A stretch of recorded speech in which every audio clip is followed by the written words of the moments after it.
Boy, somebody dumped a lot of candy in here. I don't know if it's... Well, you can come be with your sister, can't you? Come on. Come on down.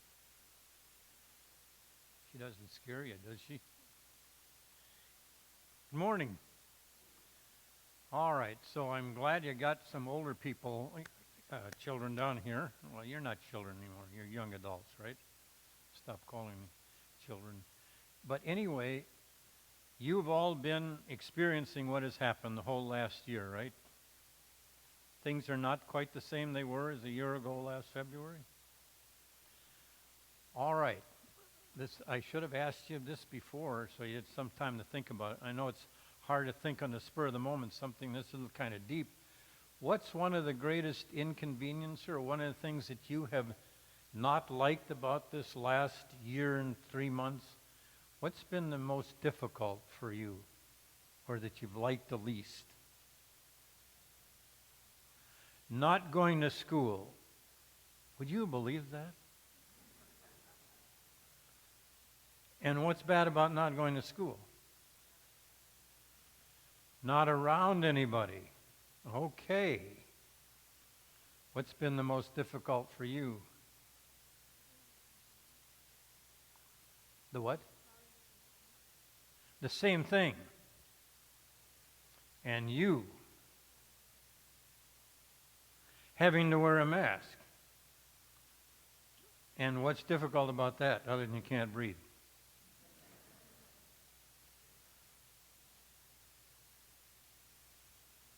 It's a real inconvenience, isn't it? Yeah. And when you see people with masks on, is it hard to recognize them? That's why I keep mine off during service, so you know I'm up there. All right, you actually answered what I was thinking you might answer, and actually what I hoped you would answer. Hardest thing is not being around people and having the free flow of people. And why is that bad? You don't like to be alone. And I know you're not alone with your family, but you're talking about people your own age, right? Is that true of you too? Yeah? And we need each other. We need to be a part of each other. And we belong to certain groups. We belong to a school group. We belong to the church group. We belong to other groups. And we need that kind of interaction because God didn't mean for us to be alone. And that's basically what we'll find out from the sermon this morning. So you did real good. Give them a hand, please.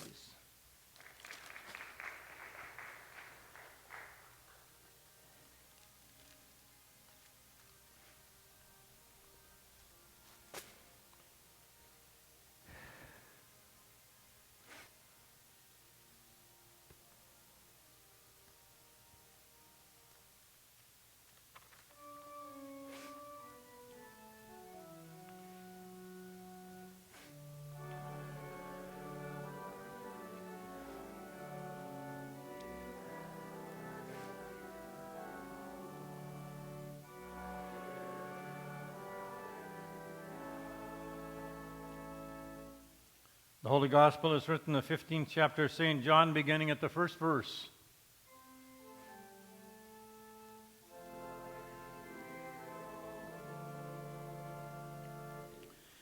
Jesus said, I am the true vine, and my Father is the vine grower. He removes every branch in me that bears no fruit. Every branch that bears fruit, he prunes to make it bear more fruit. You've already been cleansed by the word that I've spoken to you. Abide in me as I abide in you. Just as the branch cannot bear fruit by itself unless it abides in the vine, neither can you unless you abide in me. I am the vine, and you are the branches. Those who abide in me and I in them bear much fruit, because apart from me you can do nothing. Whoever does not abide in me is thrown away like a branch and withers. Such branches are gathered and thrown into the fire and burned. If you abide in me and my words abide in you, ask for whatever you wish, and it will be done for you. My Father is glorified by this, that you bear much fruit and become my disciples. Here ends the gospel for the day.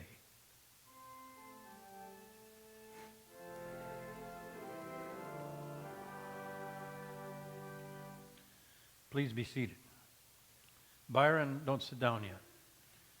Is it going to be a problem for you to tape this on or record this if I move and wander?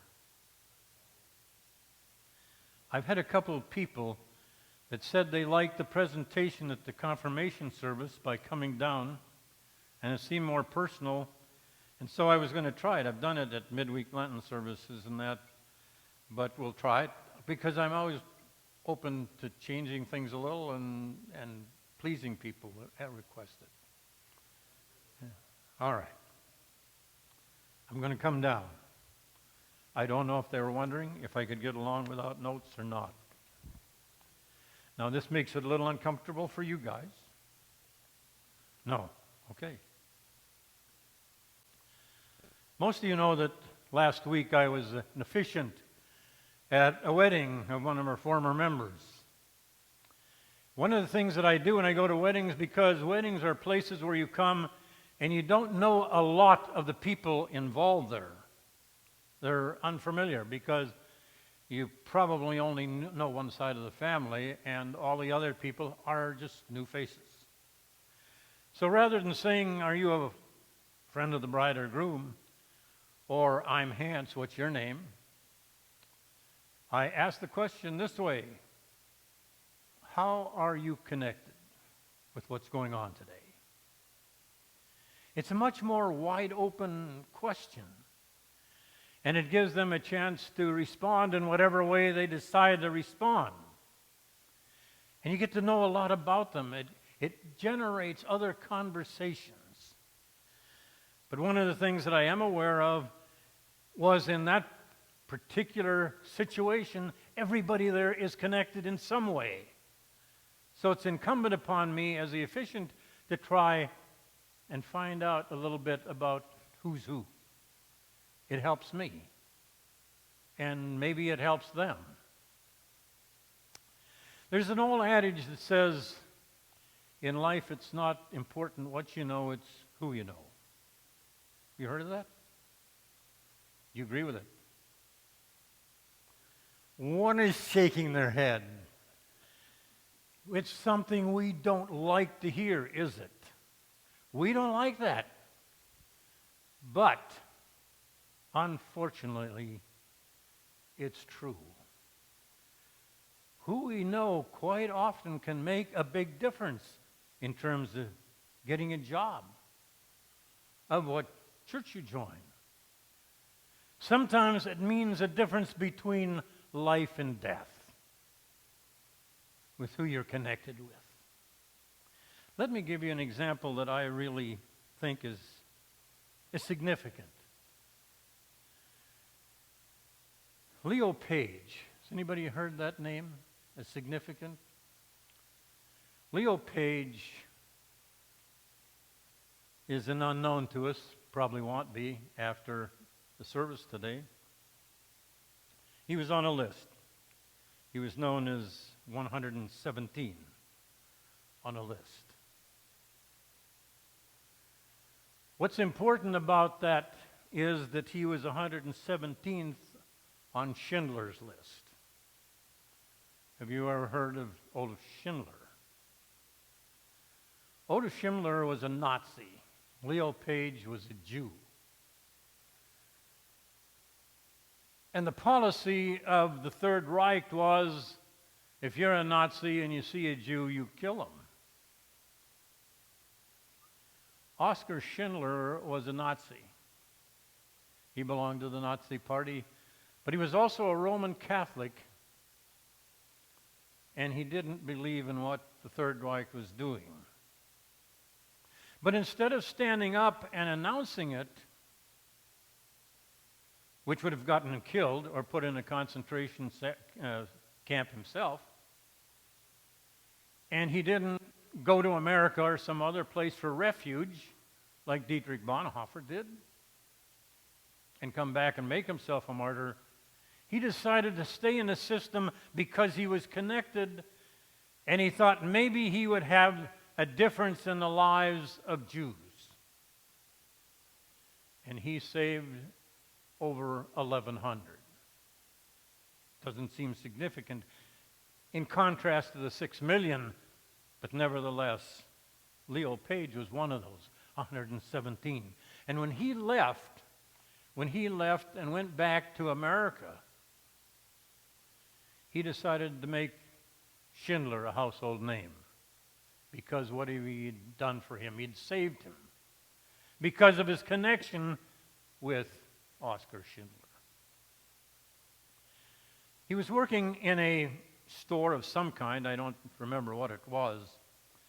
But one day he was working in a store and he met people as he always did. And one of the people he met was a man by the name of Thomas Canale. And after speaking to him for a little bit, he found out that Canale was an author, that he was a writer. And he started telling him about his history, about being in a concentration, or about to be in a concentration camp. It was delivered by Oskar Schindler, who told the Nazi regime, "I know this man, and he's an important part of the war effort."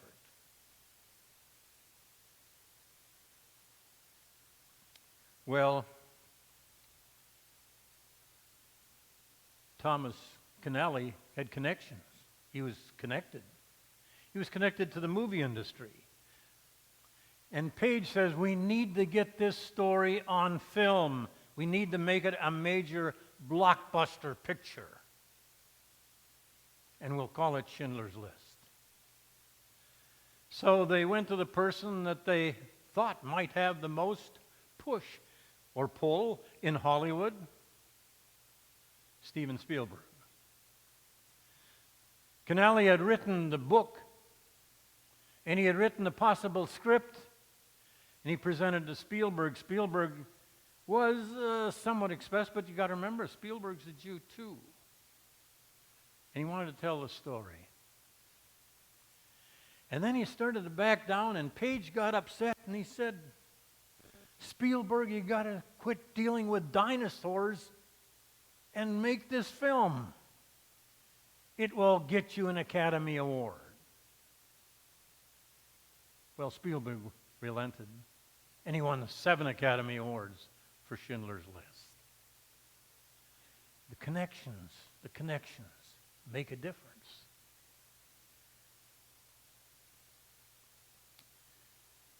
Much has been written about staying connected. It's important.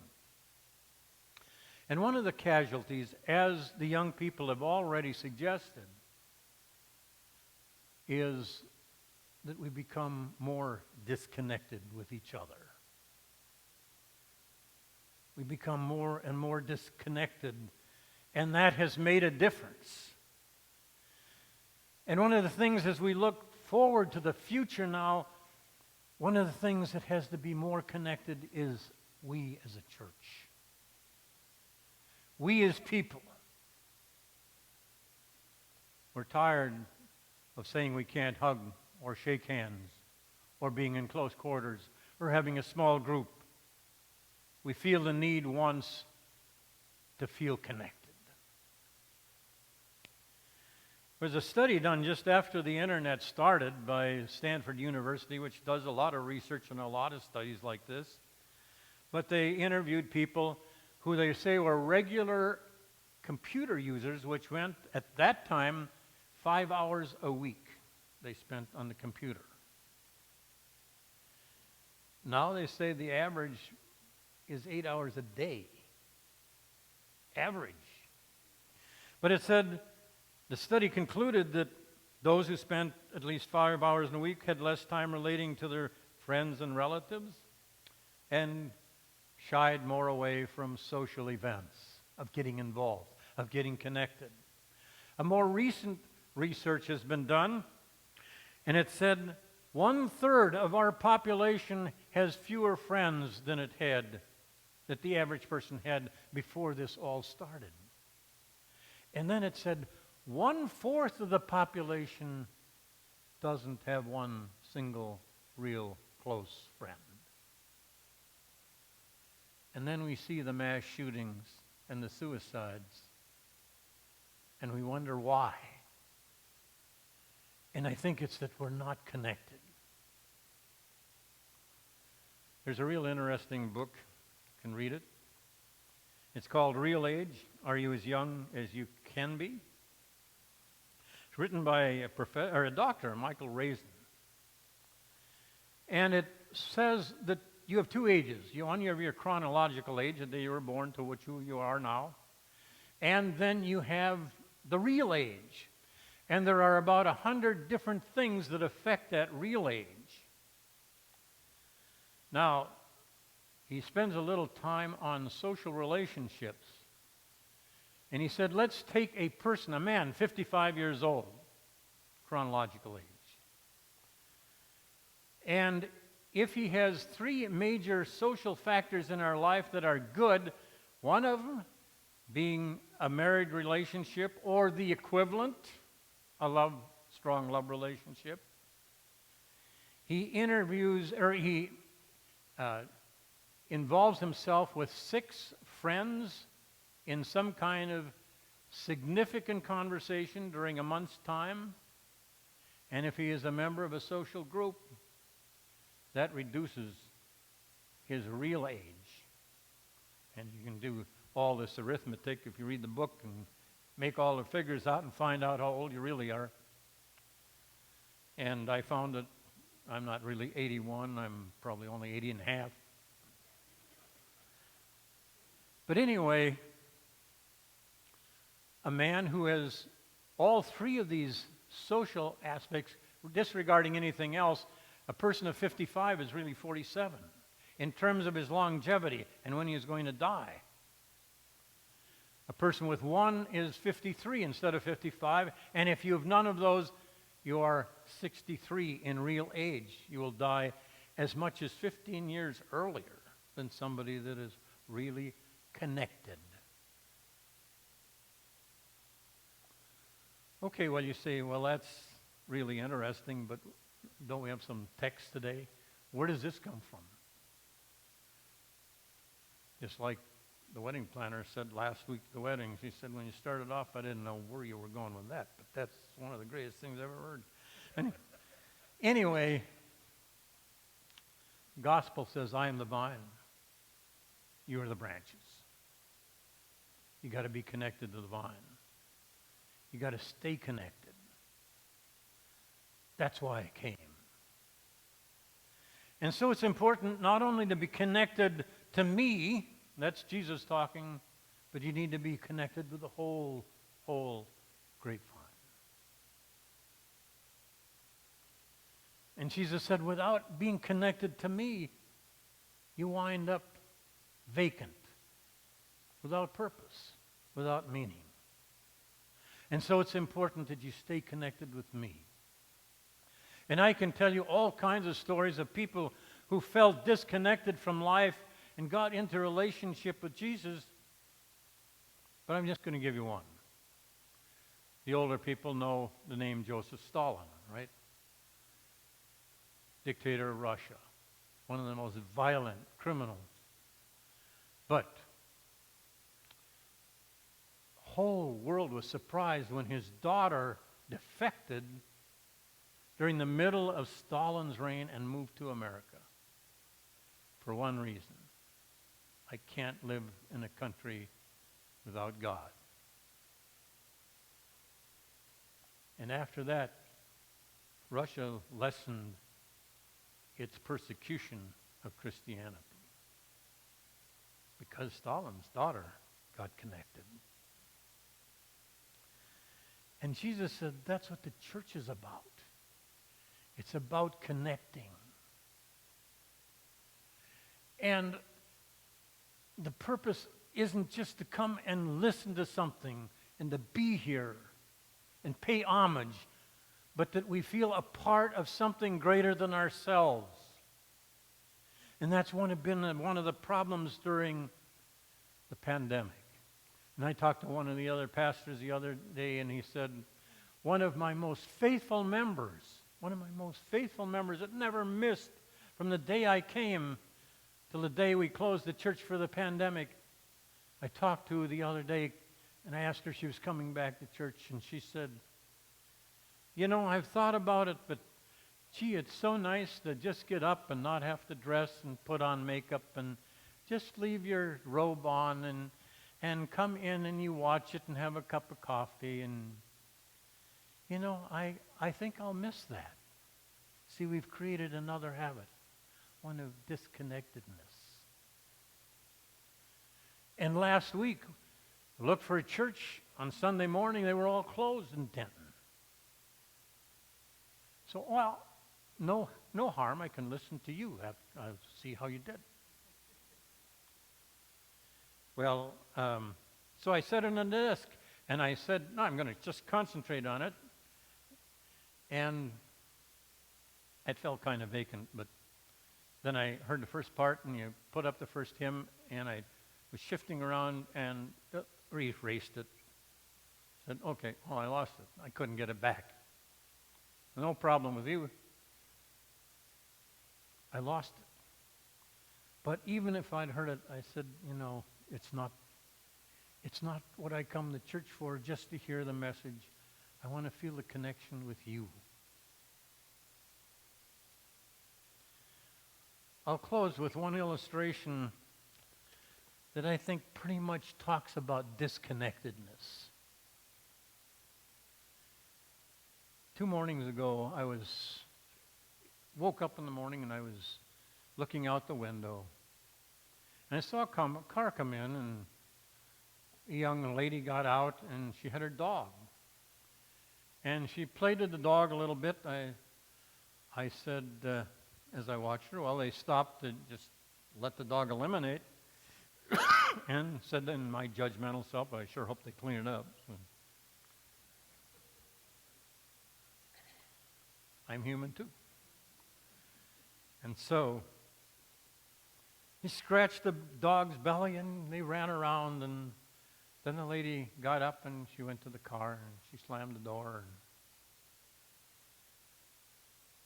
they started to drive off. And the dog took out after it. And they stopped here at the junction to get on the New Sweden Church Road. The dog looked up into the driver's seat, and then he drove off. Dog took off down the road. And I'm not an animal person to the extent that Jack is, but I got to tell you, I felt empty. And I said, in the basis of the sermon this morning, isn't that a good picture of disconnectedness? And I've met so many people, I'm sure, that felt like that dog, that everybody has run off and left me.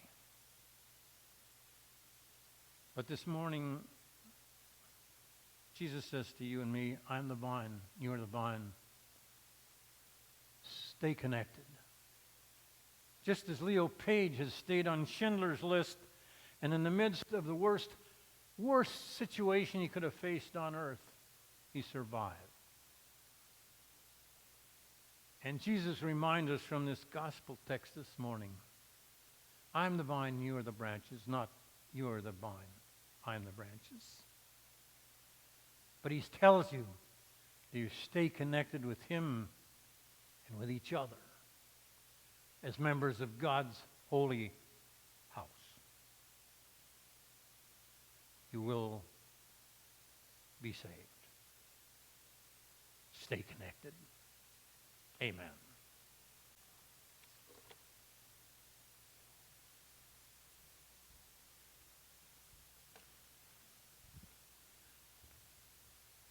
The sermon hymn is